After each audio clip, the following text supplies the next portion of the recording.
আসসালামু আলাইকুম। আশার অঙ্গন থেকে আপনাদের সকলকে জানাচ্ছি অনেক অনেক শুভেচ্ছা, ভালোবাসা। আশা করছি সবাই ভালো আছেন। আলহামদুলিল্লাহ আমিও ভালো আছি। তো যাই হোক, আজকে শনিবার, সরকারি ছুটি তো এমনিতেই ক্যান্সেল করছে কিনা জানি না। কি বলতে কি বলি, সরকারি ছুটি মনে হয় ক্যান্সেল করে দিছে। এখন মাঝে মধ্যে তো বাচ্চারা স্কুলে যায় দেখি। তো যাই হোক, আজকে মনে হয় জন্মাষ্টমী না কিসের জন্য একটা ছুটি আছে, আমি কনফার্ম না। মানে ইদানিং আমি ডেট, তারপরে হলো বার, আর হলো এই ছুটি কিসের থাকে, এই তিনটা চারটা জিনিস একদমই মাথায় নিতে পারি না। তো যাই হোক, আজকে মনে হয় কিছু ছুটি আছে, সবার না, কিছু কিছু সেক্টর ছুটি আছে। তো যাই হোক, বাচ্চারা বাসায়, আর আমি না সেই সাহেবকে হসপিটালে বিদায় করে দিয়ে 7:30টার সময় এই যে পড়ে পড়ে ঘুমাচ্ছিলাম। মনে হয় 10 মিনিট হলো উঠছি, জাস্ট এক কাপ চা খাইছি। পরে দেখি 12:15 বাজে। মানে এত ঘুম জমা হয়েছিল মাথায় আর চোখে, তা বলার মতো না। মনে হয় যে বুঝতেছিলাম না কিছু। তারপরে একটু ঘুমাইছিলাম, মানে যাক না ঘুম, সবাই কথা বলতেছে, মিশন মাহিন কথা বলতেছে, আমি শুনতেছি, কিন্তু আমি কিছুতেই উঠতে পারতেছি না। তো যাই হোক, একটু ঘুম টুম পেরে খালা আসলো, রান্না বান্না করলো। তো আমি ভাবলাম যে আমি একটুখানি, যেহেতু খারাপ লাগতেছে, মানে উঠতেই পারতেছিলাম না, জাস্ট একটু শুয়ে থাকি, এত তাড়াহুড়ার কোনো কিছু নাই। তো যাই হোক, ঘর বাড়ি কিচ্ছু গোছানো হয় না। এই যে আমার বড়ো ছেলে এখানে পড়ছে শুয়ে থেকে, এখানে সোফায় বসে বসে পড়ছে। জাস্ট আমার রুমটা গোছানো হয়েছে, ডাইনিংটা মোটামুটি গোছানো হয়েছে, আর সব এলোমেলো, সব এলোমেলো। তো ভাবতেছি যে না, সকালটা না হয় শুরু করে দেই। সকাল শুরু না হলে, সকাল শুরু করলাম আজকে 12:15টায়। তো যাই হোক, কিচ্ছু করার নাই, কারণ শরীর লাগে, তারপরে কাজ। বেঁচে থাকলে কাজ করা যাবে, বেঁচে না থাকলে কাজ অমনি পড়ে থাকবে। মানে যার যার মতো সে করবে, কিন্তু আমি তো আর করতে পারবো না, তাই না? এর জন্য আমি আগে রেস্ট নিয়ে নেই তারপর। তো যাই হোক, যেহেতু সকালবেলা আমার 12:15টায় বাজলো, শুভ সকাল আর বললাম না, শুভ দুপুর সবাইকে। আজকে দুপুরে খালা রান্না করে গেছে হলো ঝরঝরে সাদা ভাত। আমি কিচ্ছু বলি নাই, তার ইচ্ছা মতো সে রান্না করছে। এখানে আছে ডাল ভর্তা মিশনের জন্য, এখানে আছে হলো করলা ভাজি দিয়ে আলু দিয়ে ভাজি, এটা হলো মিশনের আব্বুর জন্য। এখানে আছে চিকেন, এটা হলো মাহিনের জন্য। আমাদের বাসায় না খাবারের নামকরণ করা হয় সব সময়, কোনটা কিসের জন্য। আর এখানে আছে হলো শুটকি ভুনা। তো যাই হোক, এই হলো আজকে দুপুরের প্রিপারেশন, রান্নাবান্না এই হয়েছে। আর বাইরের ওয়েদারটা কিন্তু আজকে দুর্দান্ত। তো রান্নাঘর থেকে চলে আসলাম ড্রয়িং রুমে। ড্রয়িং রুমটা একটু গোছাতে হবে, মানে পুরো বাসাটা জাস্ট একবার গোছালে সারাদিন আর হাত দিতে হয় না। কারণ আমার দুই ছেলে তো খুব একটা যে মানে করা, অনেকে আসছে না যে একবার সোফা থেকে খাটে, খাটে থেকে সোফায়, তারপরে আবার এখানে সেখানে, ওরা খুব মানে গোছানো থাকতে পছন্দ করে, আমার মতোই। তো যাই হোক, তারপরে একবার দেখা যায় যে একটু ডিপ ক্লিন না করলে না ভালো লাগে না মনের মধ্যে। তো আজকেও বিছানা চাদরটা চেঞ্জ করতে চাইলাম, চেঞ্জ করতে পারলাম না। কাভারগুলো একটু ওয়াশিং মেশিনে দিতে হবে, সেটাও অনেক দিন ধরে দিব দিব করে ভাবতেছি, দিতে পারতেছি না। আর আজকে মার্শাল্লাহ এতক্ষণ শুয়েছিলাম, মানে ঘুম ভালো হোক না হোক, মাথাটা মনে হচ্ছে একদম পাতলা হয়ে গেছে। আমার মনে হয় ঘুম জমা হয়েছিল, আর প্রচণ্ড পরিমাণে টায়ার্ড লাগতেছিল, একটু ভালো লাগতেছিল না, চোখ খুলতেই পারতেছিলাম না। আমি কিন্তু প্রতিদিন রান্না করে খালার সাথে বসে বসে গল্প করি, না হয় আমি কাজ করি, খালা মানে রান্না করে, এভাবে করি। কিন্তু আজকে মনে হয় যে একটা কথা বলারও সুযোগ পাইনি। আর আমার খালাটার কেমন যেন দুর্ঘটনা ঘটতেই আছে, ঘটতেই আছে। আজকে আবার তার একটা মামাতো বোন মারা গেল, কিডনি নষ্ট হয়েছিল, এই অল্প বয়সে, একদম বিয়ে হয় নাই, ছোট মানুষ। তো যাই হোক, আজকে না গতকাল মারা গেছে, সরি। এই জন্য গতকাল রাতে আর আসে নাই, আজকে দুপুরে তাও আসছে। তো যাই হোক, আমার তার কাছে মনে হচ্ছে মামাতো বোন, কিন্তু বোন তো, তাই না? তার তো মনটা খারাপ হওয়া স্বাভাবিক। তারপরে যে কাজে আসছে, গরিব মানুষ, আসলে কি বলবো, বড়লোকেরও যেমন লাগে গরিবেরও তেমন লাগে, কিন্তু আমরা আসলে বুঝতে পারি না। তো সেখান থেকে আসলাম আমার মাহিন সাহেবের রুম। তার রুম তো সবসময় এলোমেলো থাকবেই, কারণ সে বিছানায় পড়ে। তো ভাবলাম যে তার বিছানা চাদরটা একটু বাড়ি দিয়ে নেই। সে তো নিষেধ করলো, বললো যে না আম্মু লাগবে না, আমি করে ফেলছি, হ্যান ত্যান। তো পুরা বাসাটা একটু সুন্দর করে নিখুঁতভাবে ঝাড়ু দিতে হবে, তারপর মুছতে হবে। আজকে এই কাজটা আমাকেই করতে হবে, কারণ খালার মন খারাপ ছিল, খালা অলরেডি চলে গেছে, তাকে আর দেরি করাই নেই। তো যেটা বলতেছিলাম, বেচারার একটার পর একটা ঝামেলা লেগেই আছে। কয়েকদিন আগে ভাইয়ের ছেলেটা মারা গেল, তারপরে আবার এই যে মামাতো বোনটা মারা গেল, তারপরে হাজব্যান্ডের সাথে একের পর এক ঝগড়া লেগেই আছে। এই সব কিছু মিলে না, ওদের মন ভালো না থাকলে ওরা কাজে মনোযোগ দিতে চায় না, এটা তো স্বাভাবিক ব্যাপার। আমাদের যেমন ভালো লাগে না, ওদেরও ভালো লাগে না, কিন্তু কি করা যাবে, কিছু করার নাই। তো যাই হোক, এই যে বড় ছেলেকে বলতেছে আব্বু একটু সেলুনে যাও। ওর সেলুনে যাওয়া হলো মানে রাজ্যের অলসতা, সেলুনে যেতেই চায় না। তো বললাম যে আজকে যেহেতু ছুটি আছে তুমি সেলুনে যেয়ে চুল কেটে আসো। চুল বড় হলে না আমার কেমন যেন ছেলে মানুষেরকে দেখতে দম বন্ধ হয়ে আসে, কিন্তু ওরা দুই ভাই সেলুনে একদমই যেতে চায় না, একদমই যেতে চায় না।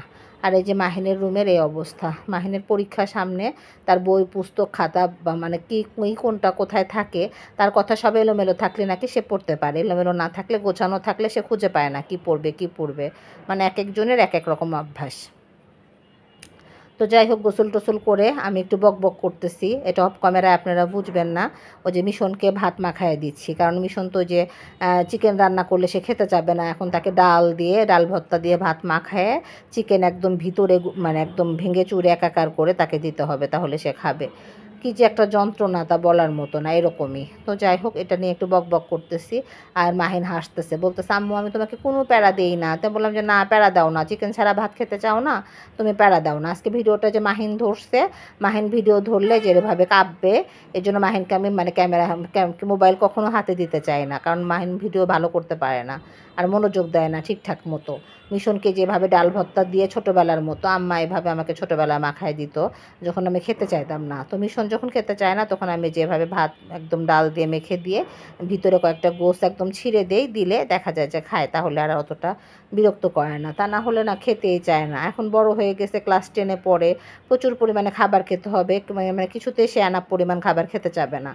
আর গরুর গোশত যেমন সে সলিড পছন্দ করে, চিকেনও প্রত্যেকটা বাচ্চা কিন্তু লেগ পিস পছন্দ করে বা একটু হাড় পছন্দ করে। ও হাড় দেখলেই চিল্লানি দেয়, বলে এটা নাকি পচা। এই এত বড় হয়ে গেছে, তারপরও তার খাবার নিয়ে এরকম তার চিন্তা ভাবনা, এরকম তার ধারণা। কি করব, যে কবে বড় হবে এটাই মানে বুঝতে পারি না। তো আমি একটু ভাত নিয়ে বসছি, এখানে ভয়েস রাখার কথা ছিল কিন্তু মানে রাখবো খেয়াল নাই। তো যাই হোক, আমি ভাত নিয়ে বসছি চিকেন আর দিয়ে কি যেন বলে ডাল ভর্তা দিয়ে। এই খেতে ইচ্ছা করতেছে না, তারপরে খেতে তো হবেই। আমার একদমই, আমাকে দেখলে কেউ বুঝবে না, মনে হবে যে আমি মনে হয় ভোজন রসিক মানুষ, কিন্তু খাবার হলো আমার রাজ্যের অশান্তি। খেতে আমার কাছে একদমই ভালো লাগে না, কিন্তু খেতে হয় তাই খাই। ডাক্তার ক্ষুধা লাগাতে না করে, এই যে লিভারের প্রবলেম যাদের থাকে তাদেরকে ক্ষুধা লাগাতে হয় না, কারণ লিভার ভালো জিনিসটাও নেয় খারাপ জিনিসটাও নেয়, এই কারণে। তো যাই হোক, অনেক বেজে গেছে, এটা দেখাচ্ছি। ভয়েসটা রাখলে ভালো হতো, কিন্তু খেয়াল নাই, রাখতে পারি নাই। তো যাই হোক, খাবারটা খেয়ে আজকে আর দুপুরে তেমন ঘুম ধরবে না। মিশনের পিছনে একটু রাখতে হবে, পড়া দাগায় দিতে হবে। ওকে পড়া দাগায় না দিলে ও কখনোই দেখা যায় যে যেগুলো মানে কমন সাবজেক্ট, সে সাবজেক্টগুলো ধরতে চায় না, মানে অলসতা করে রেখে দেয় এরকম। তো যাই হোক, সেটাই হলো ইয়াতে বলতেছিলাম। আর মাহিন আমার পাশে। তো মাহিন বলতেছে যে আম্মু ক্যামেরা থেকে আমার কথা কিছু বলছো? বললাম যে না, তোমার কথা আর কী বলবো, তুমি তো দুষ্ট ছেলে, তোমার কথা বলার আর কিছু নাই। আমি চা শেষ করে এই বারান্দায় বসে আছি। আজকে একদম আসরের নামাজের আগেই চাটা খেয়ে নিছি। আর ওই সকালে অনেকক্ষণ ঘুমাইছি, কিছুতেই ঘুম ধরতেছিল না। মিশনকে একটু কোচিংয়ে পাঠিয়ে দিলাম। মিশন আজকে অফ ডে দেখেও কোনো কারণে স্কুল বন্ধ থাকলে কোচিংয়েও মানে যেতে চায় না। আম্মু যাবো না, আম্মু যাবো না এরকম করলো। তাও আবার জোর করে বললাম যে না আব্বু, এখন আর কোচিং বাদ দিও না। আর আমাদের এখানে আমাদের ফ্ল্যাটটা তো ছোট, এখন আশেপাশে এত বড় বড় ফ্ল্যাট হচ্ছে তা বলার মতো না। এই যে দেখা যাচ্ছে এই ফ্ল্যাটটা অনেক বড়, দেখেই বোঝা যাচ্ছে বিশাল বড় হবে মনে হয়, দেখতেও সুন্দর লাগতেছে মাশাআল্লাহ। তো যাই হোক, কোনো ফ্ল্যাটই মনে হয় কোনোটার চেয়ে কোনো অংশে কম না, এটার চেয়ে এটা সুন্দর, এটার চেয়ে এটা সুন্দর, এরকম। আমরা তো তড়িঘড়ি করে উঠে পড়ছি, আর আমরা যখন নিচ্ছি তখন এর চেয়ে বড় ছিল না, কিন্তু এখন আশেপাশে দেখা যাচ্ছে অনেক বড় বড়। ওই বিল্ডিংয়ে আমার খালাম্মা থাকে, খালাম্মা যদি বারান্দায় ওঠে মানে ভাববে যে আশা ভিডিও করতেছে এখান থেকে। বোঝা যাচ্ছে না, তবে খালাম্মার মতো ছোট ছোট মনে হচ্ছে। তো যাই হোক, চাটা খেয়ে নিচ্ছি, বড় ছেলে কোচিংয়ে, ছোটো ছেলে বাসায়। আমি ভাবতেছি সন্ধ্যার পর একটু হাঁটতে যাবো। তো এই বারান্দাটায় খুব একটা বসা হয় না মানে বসাই হয় না। আর ওই বারান্দাগুলোতে গাছের ইয়াতে মানে মোড়া রাখার আর জায়গা পাওয়া যায় না। তো ভাবলাম যে কারেন্ট যখন নাই তাহলে একটু এই বারান্দায় বসি, ভিডিওটা না হয় এখান থেকে শেষ করি।